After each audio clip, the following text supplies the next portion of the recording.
हाँ जी, good morning.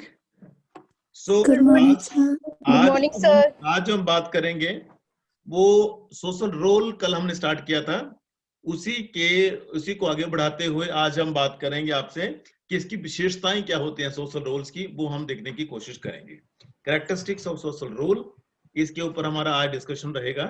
तो जैसे कल हमने बात की थी कि सारे स्टेटस सुबह से लेकर शाम तक जो एक व्यक्ति धारण करता है, उस हर स्टेटस के साथ कोई ना कोई उसका रोल जो जुड़ा होता है। और रोल होता है इसलिए स्टेटस है, स्टेटस होता है इसलिए क्यों होता है, क्योंकि उसका कोई ना कोई रोल होता है। तो दोनों के बीच में कहीं ना कहीं को रिलेशन है, दोनों supplement and complement to each other है। सप्लीमेंट कॉम्प्लीमेंट होने की वजह से ये सारी की सारी चीजें एक दूसरे के साथ चलती हैं। और ये अगर इसको हम देखने की कोशिश करें तो इसे in relation to each other ही देखा जा सकता है। तो इसके कुछ एक इसकी विशेषताएं बनती हैं जिसको कि हम लेने की कोशिश करेंगे। 7-8 पॉइंट है इसके, इसको हम लेने की कोशिश करेंगे। नंबर 1 रहेगा तो रोल है that is functional aspect of status. और जैसे मैंने आपको पहले भी आपको बताया था कि कैरेक्टरिस्टिक्स क्या होती हैं, कि जो ऊपर हमने डिस्कस किया है उस डिस्कशन की जो कैरेक्टर्स उससे निकलता है, उसकी जो विशेषताएं हैं, विशेष क्या है उसके बारे में वो इसमें बताया जाता है। तो अगर इसको हम देखने की कोशिश करें तो पहला ही है फंक्शनल एस्पेक्ट ऑफ स्टेटस। इसका मतलब क्या हो जाता है कि जो कोई भी स्टेटस है, जो सामाजिक परिस्थिति है, उसका जो डायनामिक एस्पेक्ट है, जो काम करने वाला जो पहलू है, जो एस्पेक्ट है, उसे हम रोल कहते हैं। और इसमें रोल जो है वो एक उसका स्टेटस का ही एक फंक्शन एस्पेक्ट होता है। और उसमें व्यक्ति की इच्छा, विल ऑफ एन इंडिविजुअल, जो कि स्टेटस को धारण करता है, उसकी इच्छा पर डिपेंड ना करके वो सोशल सैंक्शन पर डिपेंड करती है। समाज उससे क्या अपेक्षा करता है और समाज उससे क्या रोल उसे निभाने के लिए बात करता है, वो सारा का सारा इसी के आधार पर रहता है। कल्चर भी इसके लिए आधार बनता है, सोसाइटी भी इसके लिए आधार बनती है। सो सेकेंड रहेगा चेंजिंग कंसेप्ट ऑफ रोल। जो रोल है वो स्टेगनेटेड नहीं होता है, वो बदलता हुआ स्वरूप है। और क्यों बदलता हुआ स्वरूप है, जैसे पहले हम बात कर चुके हैं, स्टेटस के मुताबिक जो है वो उसका रोल बदलेगा। और रोल जो है वो उसका निर्धारण जो होगा वो उस व्यक्ति विशेष की वैल्यूज पर निर्भर करता है। उसके मूल्य क्या हैं, उसके आदर्श क्या हैं, और उसके साथ उस आदर्श के पैटर्न क्या हैं। पैटर्न मैंने प्रतिमान क्या है, उसके वैल्यूज क्या है, और साथ में उसके जो आदर्श हैं वो क्या है, उसके हिसाब से हमारा जो रोल है, जो भूमिका है हमारी, वो निश्चित होती है और वो सुनिश्चित हम करते हैं।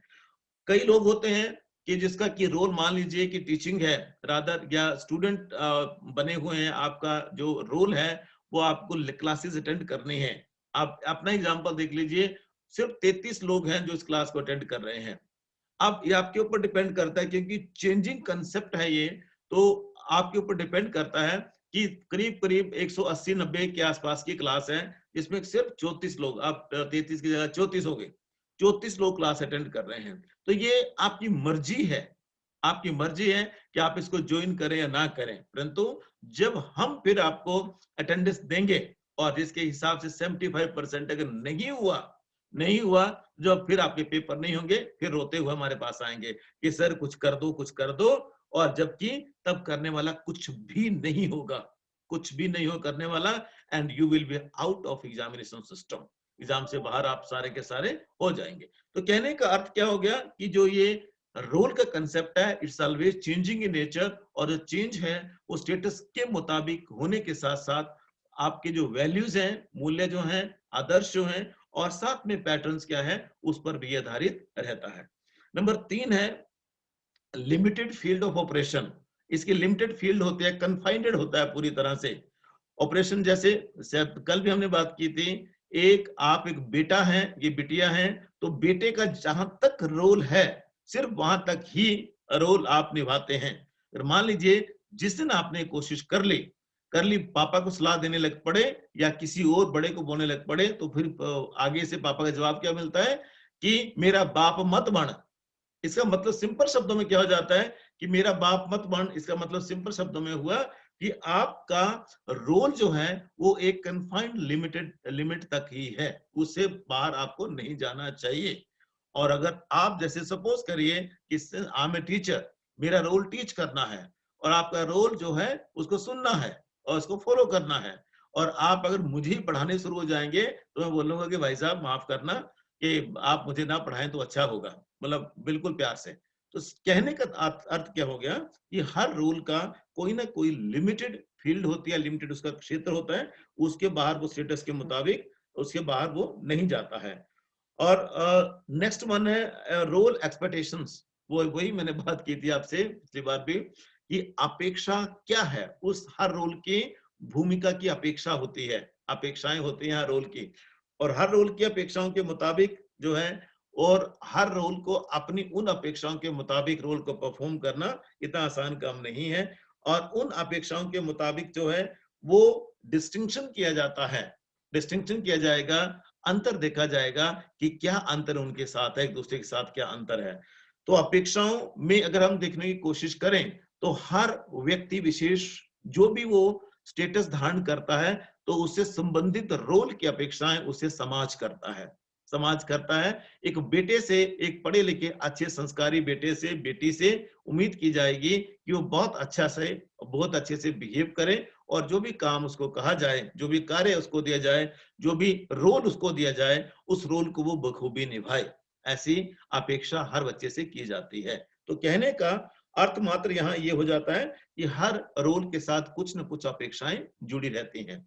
देन उसके बाद डिफरेंस है, हर रोल में कोई ना कोई डिफरेंस होता है, और जो डिफरेंस क्रिएट होता है वो होगा परिवार का जो समाजीकरण है, परिवार में आपका समाजीकरण कैसे हुआ, मेरा समाजीकरण कैसे हुआ, और साथ में socio cultural view point of life क्या है हमारा, सोशियो कल्चरल सामाजिक सांस्कृतिक संस्कृति हमारी क्या बोलती है, उसके मुताबिक हमारा जीने का नजरिया क्या है, व्यू पॉइंट ऑफ लाइफ हमारा क्या है, ये बहुत बड़ा रोल क्रिएट करता है। और इसके मुताबिक हम छोटे या बड़े रोल के लिए, भूमिका के लिए हम लोग तैयार रहते हैं। और इस तरह से पूरा का पूरा अगर देखने की कोशिश करें, जो भी रोल हमारी ग्रेटर इंपॉर्टेंस के हैं, बड़ी इंपॉर्टेंस के जो रोल हैं, वो बड़ी इंपॉर्टेंस के रोल्स हमें इस तरह से देखने को मिलते हैं कि छोटी इंपॉर्टेंस के रोल अपने आप हमारे जो है वो नीचे रहते हैं और बड़ी इंपॉर्टेंस के रोल ऊपर आ जाते हैं।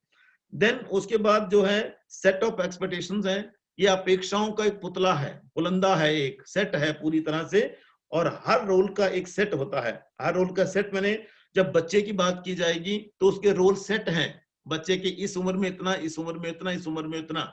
उसी तरह से एक एम्प्लॉय की बात की जाएगी तो एम्प्लॉय में भी एक सेट है, सेट है। मैनेजर अगर है तो उसके मैनेजर के रोल सेट हैं, टीचर है तो उसका रोल सेट है, टीच करना ही उसका काम नहीं है, परंतु साथ में एडमिनिस्ट्रेटिव वर्क, जैसे अभी मुझे फोन आया था कॉलेज से, वो एडमिनिस्ट्रेटिव वर्क है, वहां सिग्नेचर करने हैं, कुछ कमेटीज में मैं हूं, उसके लिए फोन था कि आपने आना है सर, साइन करने हैं, और कोई लेटर आएगा उसका जवाब भी साथ में देना है, रिसर्च भी करवानी है, और आपके एग्जाम भी लेने हैं, आपके अटेंडेंस भी देनी है, सब सारे के सारे रूल सेट हैं, सब सारे के सारे रूल सेट हैं और जो कि साथ में चलते हैं।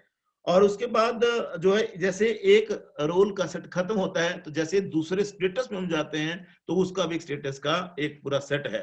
जैसे father, being a father, status का पूरा सेट है कि बच्चे को पैदा करने से लेकर बच्चे को कामयाब करने तक, उसके बाद उसका ब्याह कराने तक, ब्याह कराने के बाद बच्चे उनके संभालने तक का सारा एक पूरा सेट बना हुआ है और उसके मुताबिक हम काम करते हैं। देन उसके बाद राइट्स एंड ड्यूटीज हैं, कर्तव्य हैं और हमारे अधिकार भी हैं, और हर एक स्टेटस के साथ कोई ना कोई अधिकार जुड़ा होता है, कोई ना कोई उसके साथ कर्तव्य भी जुड़ा है, कुछ ना कुछ उसके साथ दायित्व भी जुड़े हैं, ड्यूटीज भी जुड़ी हुई होती हैं।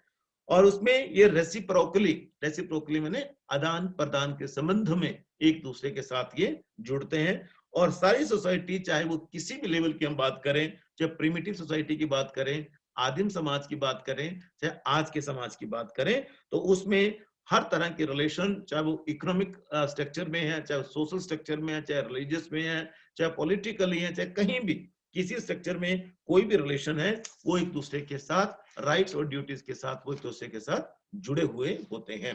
लास्ट वन है एटीट्यूड टुवर्ड एक्सपेक्टेड पोजीशन। जो एक्सपेक्टेड पोजीशन है उसके लिए एक अलग से हमारा रवैया रहता है, और उसमें रवैया का मतलब सिंपल शब्दों में क्या होगा कि किस तरह से हम उसको करते हैं, दैट इज अवर एटीट्यूड। काम तो करना है, और कोई काम जो है वो घोड़ा बन के करता है, कोई काम जो है वो डैश डैश बन के करता है, तो डिपेंड करे काम तो होगा ही होगा। कोई जो है वो बहुत खूबसूरती के साथ करेगा, तो कोई जो है हाय बाबा स्यापा पे गया, अब करना ही पड़ेगा। कोई आप जैसे जो बच्चे जिन्होंने ज्वाइन किया हो 35 नंबर, आप लोग जो हैं पढ़ने वाले बच्चे हैं, परंतु और भी जो रिमेनिंग मोर देन 100 स्टूडेंट्स जो हैं वो बैठे हुए हैं, वो भी यही काम करेंगे, पेपर वो भी देंगे, क्योंकि रोल सेट की हम यहाँ बात कर रहे हैं। आपका एक रोल है ये वाला जो भी कर रहे हो, रोल सेट क्या हो जाएगा, असाइनमेंट दी है वो भी आपको करनी पड़ेगी और साथ ही एग्जाम भी आपको देने पड़ेंगे, अटेंडेंस भी आपका एक रोल सेट में आता है। तो वो डिपेंड करता है कि एक्सपेक्टेड पोजीशन से जो एक्सपेक्टेड स्टेटस है उससे हम क्या क्या उम्मीद उम्मीद करते हैं, वो सारा का सारा इस पे डिपेंड करता है। और ये जो एटीट्यूड जो भी हम लोग अलग अलग पोजीशंस के हिसाब से जो हम लोग लेते हैं, और वो सारा का सारा अपेक्षाएं समाज की रहती हैं कि हम उसको सही से करने की कोशिश करें। इस तरह से बहुत ही कम शब्दों में हम कह सकते हैं कि जो समाज में जो भी इंडिविजुअल का जो भी एट्रीब्यूट्स हमारे पाए जाते हैं, चाहे वो सेक्स के हिसाब से हो, कलर के हिसाब से हो, हाइट के हिसाब से हो, एज के हिसाब से हो, तो वो एक दूसरे से अलग अलग तरह के ऑक्यूपेशन करवाने की हमसे बात करते हैं, और वो डिफरेंट डिफरेंट फंक्शंस को हमें परफॉर्म करवाने की बात करते हैं।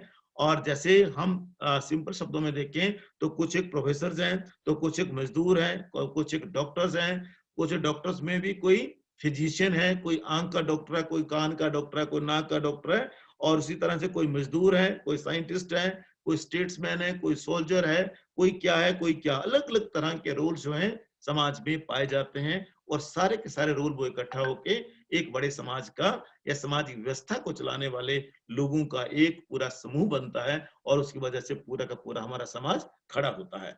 तो इस तरह से बहुत ही कम शब्दों में अगर कहने की कोशिश की जाए, तो व्यक्ति विशेष जो भी नौकरी ज्वाइन करेगा या जिस भी स्टेटस को धारण करेगा, उसका स्टेटस धारण करना उतना मैटर नहीं करता जितना कि उसकी उस स्टेटस से संबंधित भूमिका, जो भूमिका है, जो रोल है, वो कैसे निभाता है, वो बहुत बहुत मैटर करता है। स्टेटस एक बार मिल गया, सरकारी नौकरी में क्लर्क बन गए, एक बार सरकारी नौकरी में एक बार प्रोफेसर बन गए, वो स्टेटस आपको मिल गया, परंतु उस स्टेटस को क्लर्क बनने के बाद how you perform your duty, that matters a lot, वो बहुत बहुत ज्यादा मैटर करता है।